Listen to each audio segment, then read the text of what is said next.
माघ शुक्ल चतुर्दशी म्हणजेच महाशिवरात्री हा दिवस सर्वात मोठा आहे आणि ही रात्र सुद्धा सर्वात मोठी आहे, कारण ह्याच दिवशी शिव आणि शक्ती यांचं मिलन झालं होतं. महाशिवरात्रीच्या दिवशी आपल्याला जशी जमेल, जेवढी जमेल तेवढी आपण भगवान शंकरांची उपासना करत असतो. आजच्या व्हिडिओमध्ये महाशिवरात्रीला अतिशय उच्च कोटीची सेवा, भगवान शंकरांची आवडती सेवा म्हणजेच रुद्राभिषेक कसा करावा या संदर्भातली माहिती आपण बघणार आहोत. तर चला व्हिडिओला सुरुवात करूया. नमस्कार सर्वांना, श्री स्वामी समर्थ. तुम्हा सर्वांचं आपल्या चॅनलमध्ये खूप खूप मनापासून स्वागत.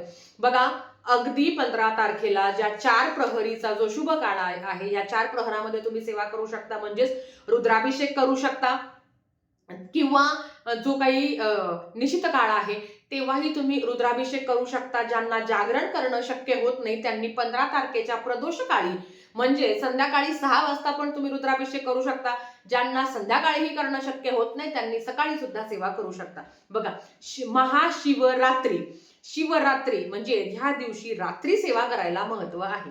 मग तुम्हाला जसं जमेल अगदी 6, 7, 8, 9, 10, 1, 2, 3, 4, 5, 6, कारण हा जो काही काळ मी तुम्हाला सांगितला तर हा 4 प्रहरामध्ये येतो. महाशिवरात्रीची पूजा सुद्धा त्याच्यामध्येच आली आणि प्रत्येकाच्या घरात, स्वतःचं घर असेल, तुम्ही प्रेग्नेंट जरी असाल तरी तुम्ही तुमच्या घरात रुद्राभिषेक करायचा आहे. आधी सांगते, प्रत्येक केंद्रामध्ये सामूहिक रुद्राभिषेक महाशिवरात्रीला होतोच. तुमच्या जवळपास जर केंद्र असेल तर तिथे जाऊन तुम्ही रुद्राभिषेक करा. आता तिथे जाऊन करा, सामूहिक सेवेचं फळ आपल्याला जास्त मिळत असतं आणि मेन म्हणजे सगळ्यांनाच ते वाचता येईल असं नाही. मग तुम्ही तुमची शिवपिंडी, एक मोठं ताट आणि जे काही आपण अभिषेक पात्र, ज्याला आपण गळती म्हणतो, एवढं घेऊन जायचं, घरातलं पाणी घेऊन जायचं. ज्यांना हेही करणं शक्य होत नाही त्यांनी काय करावं, तर त्यांनी आपल्याच घरात मस्तपैकी, आपल्या घरात शिवपिंडी असते, तुम्ही दिवसभरात कधी पण रुद्राभिषेक करू शकता. पण महिलांनो, कळकळीची विनंती आहे, रुद्राभिषेक चुकवायचा नाही. काहीही झालं तरी दिवसभरात आपल्या घरात रुद्राभिषेक झालाच पाहिजे आणि मेन म्हणजे एकदम साध्या पद्धतीने, काहीच जास्त तुम्हाला करायची वेळ नाही, सोप्या पद्धतीने, शॉर्टकट. कारण बऱ्याच कमेंट झाले की ते शॉर्टकट रुद्राभिषेक कसा करतो, तर शॉर्टकट रुद्राभिषेक नाही, रुद्र पठण केल्या जातं. पण ज्यांना वेळ नाही त्यांनी फक्त शिवमहिमा वाचला, ते कसं काय ते तुम्हाला मी लगेच सांगते. तर चला बघूया आपण की आता आपल्याला नेमकी अभिषेक आणि जे काही रुद्राभिषेक आहे तो कसा करायचा. भगवान शंकरांच्या पिंडीवर आपल्याला रुद्राभिषेक करण्यासाठी शिवपिंडी असणं महत्त्वाचं आहे, जे प्रत्येकाच्या घरात असेलच. आता शिवपिंडीसोबत तुमच्या घरात जर रुद्रयंत्र असेल तर तुम्ही रुद्रयंत्रावर सुद्धा तुम्ही रुद्राभिषेक करू शकता. माझ्याकडे दोन्ही पण आहे. तर आता ज्यांच्याकडे असेल त्यांनी काय करावं ते पण तुम्हाला सांगते. सर्वप्रथम एका ताम्हणामध्ये आपल्याला शिवपिंड घ्यायची आहे. रुद्राभिषेक करण्याच्या आधी आपल्याला भगवान शंकरांच्या शिवपिंडीवर काही वस्तूंचा अभिषेक करायचा आहे.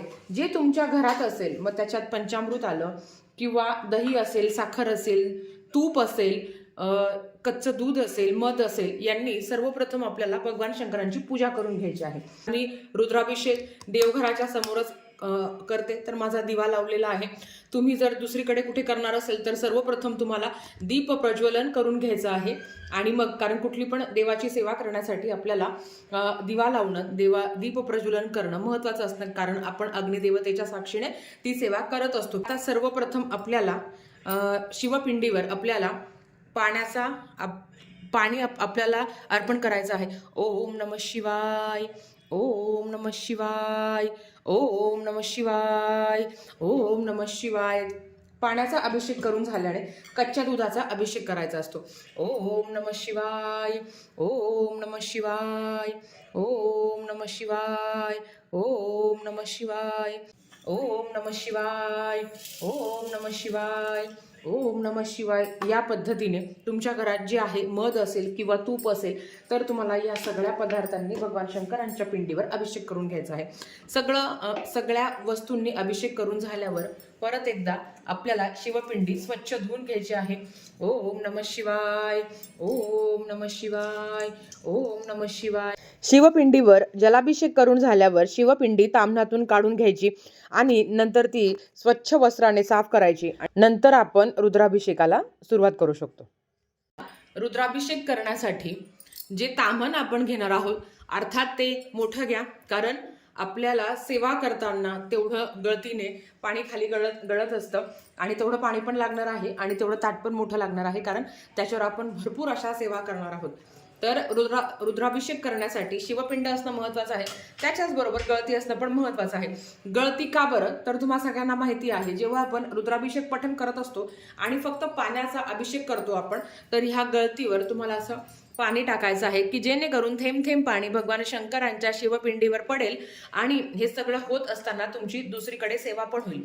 तुमच्याकडे जर गळती नसेल तर तुम्ही चमच्याचा वापर केला तरी चालेल, पण कसं होतं ना, एक तर आपलं वाचनाकडे लक्ष असतं, नाहीतर ह्या पाण्याकडे लक्ष असतं, म्हणून एकतर दोघांपैकी एकच काहीतरी होतं. म्हणून जेव्हा गळती असते तेव्हा गळतीतून थोडं थोडं पाणी शिवपिंडीवर पडत असतं आणि नंतर आपण आपलं आपलं पठण करत असतो. आता रुद्राभिषेक भगवान शंकरांची सगळ्यात उच्च कोटीची सेवा. ही सेवा करत असताना आपल्याला काय काय पठण करायचं आहे ते बघूया. सर्वप्रथम ज्यांना वेळ नाही आहे त्यांनी काय करावं, तर फक्त एकदा शिवमहिम्न स्तोत्रमचं पठण केलं तरी चालेल, पण रुद्राध्याय तुम्ही पठण करत आहात तर याच्यासाठी सगळ्या सेवा करणं महत्वाचं आहे. कुठली सेवा करायची आहे ते तुम्हाला मी डिस्क्रिप्शन बॉक्समध्ये देईलच, पण फक्त आता सांगते. जसं की व्हिडिओच्या सुरुवातीला सांगितलं की आपण फक्त शिवमहिम्नचं जरी पठण केलं प्राकृतमध्ये तरी चालतं, पण एवढ्या शुभदिनी म्हणजेच महाशिवरात्रीच्या दिवशी जर आपण रुद्राभिषेक करत आहेत तर आपल्याकडनं सगळ्याच सेवा घडल्या पाहिजे. आता कुठल्या सेवा करायच्या ते तुम्हाला सांगते. सगळ्यात आधी शिवमहिम्न स्तोत्रम एकदा पठण करायचं आहे. गणपती अथर्व शीर्षम एकदा पठण करायचं आहे, फलश्रुती म्हणायची गरज नाही. श्रीराम रक्षा 1 ते 9 श्लोकपर्यंत म्हणायचं आहे. एक वेळा श्री रुद्र अध्याय चमक नमक संपूर्ण आपल्याला त्याचं वाचन करायचं आहे. संस्कृतमध्ये करा किंवा प्राकृतमध्ये करा. शिव कवच एक वेळा, शिव गायत्री मंत्र 11 वेळा, महामृत्युंजय मंत्र 11 वेळा, महामृत्युंजय मंत्र पंचप्रणव युक्त हा तुम्हाला 11 वेळा म्हणायचा आहे. अमृत संजीवनी मंत्र 11 वेळा म्हणायचा आहे. संजीवनी मंत्र 11 वेळा म्हणायचा आहे. श्री कालभैरव अष्टकमचं पठण 1 वेळा करायचं आहे आणि शिव अष्टोत्तर नामावली म्हणजेच काय, भगवान शिवशंकरांचे तुम्हाला 108 नावं घ्यायची आहे. शिवहर शंकर नमामि शंकर शिवशंकर शंभो ही प्रार्थना 3 वेळा म्हणायची आहे. आता आपण बघूया की पूजा कशी करायची.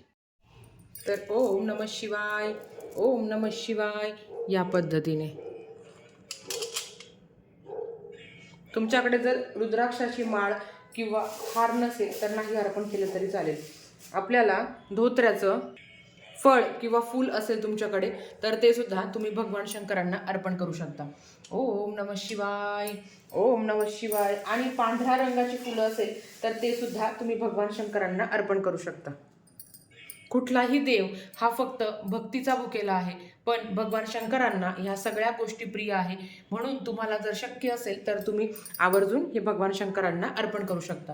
हे अर्पण करून झाल्यावर बेलपान सुद्धा तुम्हाला अर्पण करायचं आहे. तुमच्याकडे 108 बेलपान नसेल तर तुम्ही 1 बेलपान भगवान शंकरांना अर्पण केलं तरी हरकत नाही. महाशिवरात्रीला रुद्राभिषेक करणं जेवढं महत्त्वाचं आहे तेवढंच जागरण करणंही महत्त्वाचं आहे. तुम्हाला महाशिवरात्रीला शक्य असेल तर आवर्जून जागरण करावं, भगवान शिवशंकरांचं नामस्मरण करावं. 4 प्रहरी जर तुम्हाला पूजा करायची असेल तर ती सुद्धा तुम्ही करू शकता. तर या पद्धतीने साधी सोपी आपल्याला पूजा मांडणी करायची आहे. रुद्रयंत्र असेल तर त्याच्यावर सुद्धा रुद्राभिषेक करायचा आहे, किंवा जिथे आपण गळती ठेवली होती रुद्राभिषेक करताना त्याच्या शेजारीच तुम्ही रुद्रयंत्र ठेवून त्याच्यावर थोडं थोडं पाणी सुद्धा तुम्ही अर्पण करू शकता जर तुम्हाला करायचं असेल तर. आणि जर तुम्हाला रुद्रयंत्र खरेदी करायचं असेल तर महाशिवरात्रीला रुद्रयंत्र खरेदी करावं, पण फक्त देवघरात आणून ठेवण्यात अर्थ नाही आहे. तुमच्याकडनं जर यांची सेवा होणार असेल तरच करावं.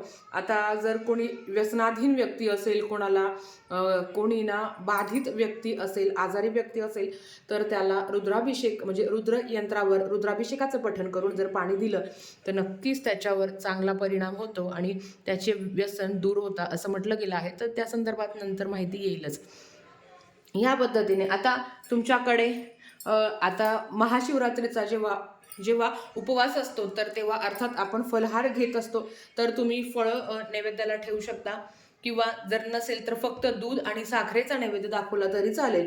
आणि ते फराळ वगैरे करणार असेल तर तुम्ही खिचडी किंवा साबुदाणा जे काही तुम्ही नैवेद्याला ठेवणार आहे किंवा तुम्ही स्वतः ग्रहण करणार आहात तर तो तुम्हाला नैवेद्य दाखवायचा आहे. आता ही पूजा तुम्ही 4 प्रहरीही करू शकता किंवा सकाळी सुद्धा करू शकता. आता ज्यांना रुद्राभिषेक अगदी करणं शक्यच होत नाही त्यांनी काय करावं, तर त्यांनी फक्त ओम नमः शिवाय ओम नमः शिवाय ह्या मंत्राचा मंत्र जप जरी केला आणि भगवान शंकरांना 1000 वेळा किंवा 108 वेळा ह्या मंत्राचा मंत्र जप करून सुद्धा तुम्ही पूजा करू शकता. भगवान शंकरांच्या शिवपिंडीवर अभिषेक करू शकता. आता रुद्राभिषेक करताना आपण शिव अष्टोत्तर नामावलीचं पठण करू शकतो किंवा तुम्ही भगवान शंकरांना जेव्हा बेलपान अर्पण करता तेव्हा सुद्धा तुम्ही शिव अष्टोत्तर नामावलीचं पठण करू शकता. आता ज्यांच्याकडे 108 बेलपान आहे त्यांनी अर्थात 108 बेलपान अर्पण करू शकता. ज्यांच्याकडे एकच बेलपान आहे मग त्यांनी कसं करावं. आता हा एक बेलपान आहे तर तुम्हाला माहिती आहे की भगवान शंकरांच्या शिवपिंडीवर बेलपान हे पालथं अर्पण करायचं असतं. तर आपल्याला भगवान शंकरांच्या शिवपिंडीवर बेलपान अर्पण करताना एकच बेलपान तुम्ही अर्पण करू शकता आणि मंत्रजप करू शकता. समजा ओम शिवाय नमः, ओम महेश्वराय नमः, ओम पिनाकिने नमः, ओम शशिशेखराय नमः या पद्धतीने. आणि ज्यांना शिवाष्टोत्तर नामावली म्हणणं सुद्धा शक्य होत नाही किंवा ज्यांना म्हणायला अडचण आहे त्यांनी ओम नमः शिवाय या मंत्राचा मंत्रजप करून सुद्धा आपल्याला भगवान शंकरांची सेवा करायची आहे. ओम नमः शिवाय हा जेवढा साधा मंत्र आहे तेवढाच तो प्रभावी सुद्धा आहे. आता भगवान शंकरांना कर्पूर आरती, कापूर आरती अतिशय महत्त्वाची आहे.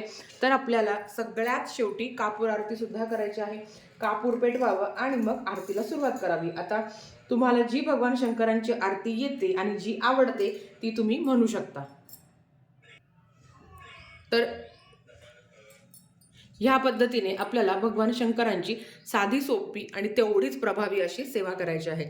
जय शिव ओंकारा, शिव हर शिव ओंकारा, ब्रह्मा विष्णू सदा शिव, ब्रह्मा विष्णू सदा शिव, अर्धांगी धारा, ओम हर हर हर महादेव. या पद्धतीने आपल्याला भगवान शंकरांची आरती, मंत्र, स्तोत्र आणि रुद्राभिषेक करायचा आहे. तर ह्याच पद्धतीने आपल्या सगळ्यांना छानपैकी भगवान शंकरांची पूजा करायची आहे, सेवा करायची आहे आणि रुद्राभिषेक करायचा आहे. आणि हे रुद्राभिषेकाचं तीर्थ एक अमृता समान काम करतं. अर्थात भरपूर पाणी जमा होतं. ते पाणी घरातल्या सगळ्यांना प्यायला द्यायचं. तुम्ही ते साठवून ठेवू शकता.